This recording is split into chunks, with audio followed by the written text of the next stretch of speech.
السلام عليكم ورحمة الله وبركاته. حبايبي، أحلى متابعين في الدنيا.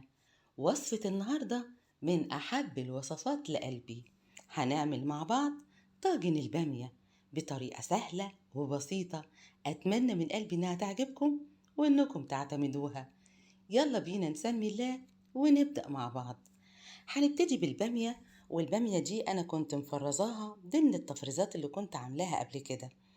بجد طالعة بامية كأنها لسه طازة زي ما هتشوفوا معايا. بصوا محتفظة بلونها ازاي. هجيب بقى القلاية بتاعتي وانزل بمعلقتين كبار من الزيت. انا استخدمت زيت نباتي، وهنزل بالبامية بتاعتي وهاخدها تقلبتين كده لحد ما تدبل ويغير لونها. بعد كده بقى هجيب حلة وانزل فيها بمعلقة كبيرة من الزيت ومعلقة من السمن، دي الزبدة اللي كنا مسيحينها مع بعض.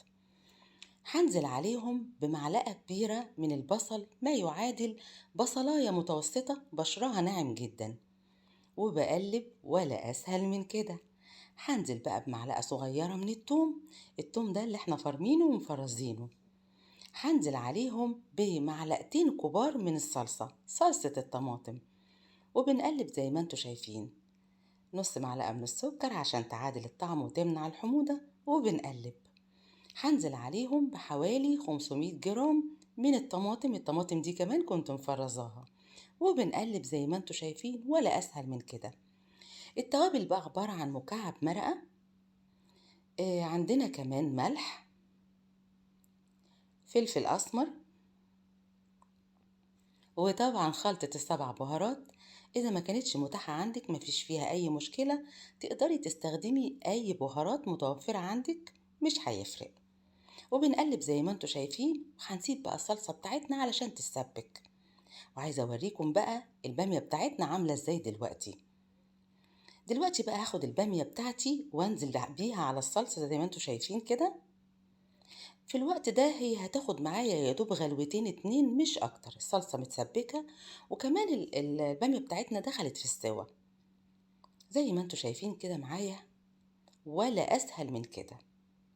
دلوقتي بقى هنروح للطاجن القمر بتاعنا، الطاجن الفخار زي ما انتوا شايفين، لاني هدخلها الفرن.